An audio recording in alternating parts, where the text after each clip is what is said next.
Elnor's voice cut through the haze of Dowd's fading consciousness as she called out to him, pulling him free from the rubble of the collapsed building. Dust and debris tumbled off his body as she dragged him out, her eyes filled with genuine worry. Dowd, broken, bleeding, and battered, could barely focus. He realized that his skill hadn't activated because the building collapse wasn't a direct hostile attack.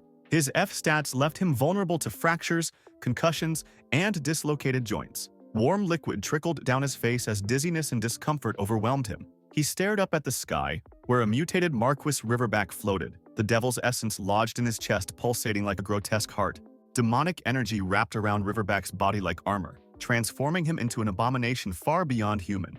Riverback grinned down at Dowd and Elnor, admitting that Dowd had been more troublesome than he expected. Then he soared to a higher altitude, leaving Dowd to wonder if they could handle what was coming next. Dowd's thoughts raced. The devil's essence contained the remnants of a devil, granting Riverback a fraction of their power. This wasn't just a crude mimicry of devilish energy. It was the real deal. Elnor's expression hardened as grotesque creatures began to rise from the debris. These man-eaters, once human, were now twisted amalgamations of melted flesh, screeching like metal scraping against metal. Civilians who had gathered to see the commotion fled in terror as the creatures emerged.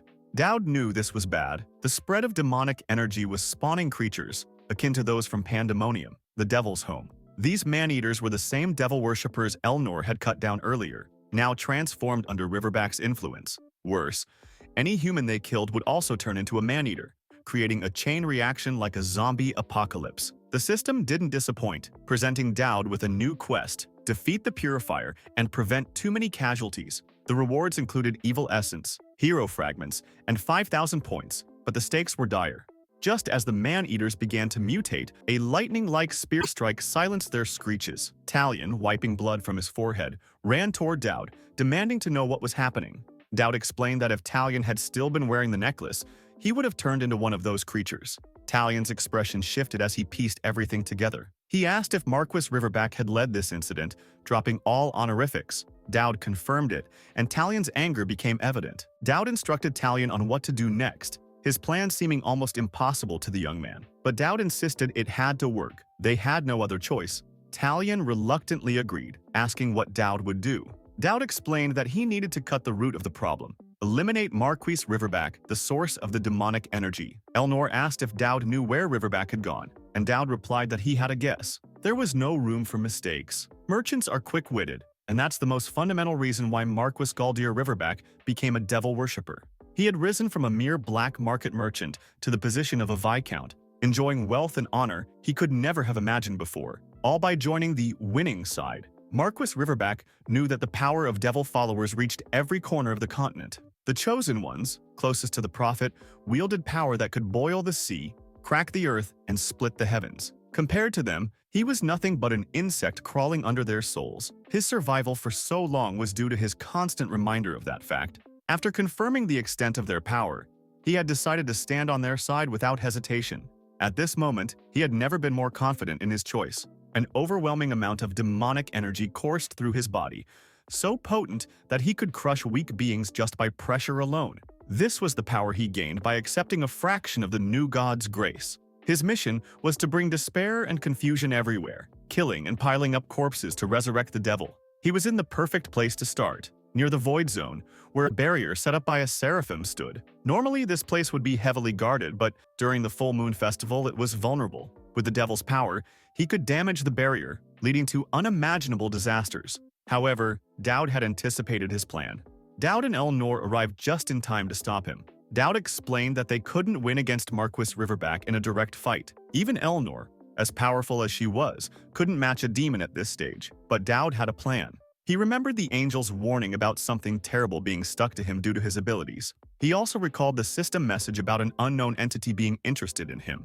And then there was the skill copy ticket from Elnor's Love Level 1.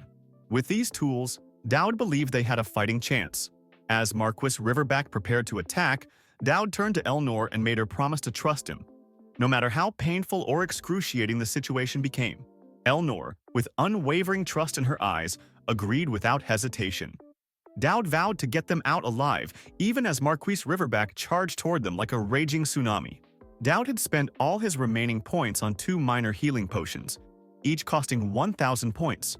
Despite their high price and weakened effects due to the demonic energy of the boss battle, they only slightly alleviated his pain. But in this desperate situation, every bit of relief mattered. As Dowd dodged Marquis Riverback's attacks, he realized the true danger of the Purifier's unique skill, the ability to dissolve the power of an opponent's attacks or defenses, effectively purifying them. This skill made even Elnor's powerful shield shatter like glass. The system warned Dowd that his desperation skill, which had been raised to EX class due to the life-threatening situation, was downgraded to C class because of Marquis Riverback's purification skill.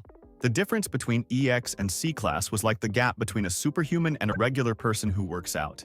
Despite the pain, Dowd forced himself to move, relying on the breathing technique duckweed-ass attribute he had received from Elnor. A black beam from Marquis Riverback narrowly missed him, leaving a massive crater in its wake. Dowd continued to give precise instructions to Elnor, who charged forward with her sword. However, even her perfectly executed strike was effortlessly blocked by Marquis Riverback, who sent her flying with a shockwave of demonic energy. The situation was dire. Elnor, the future final boss, was being pushed back, her dress torn and bloodied.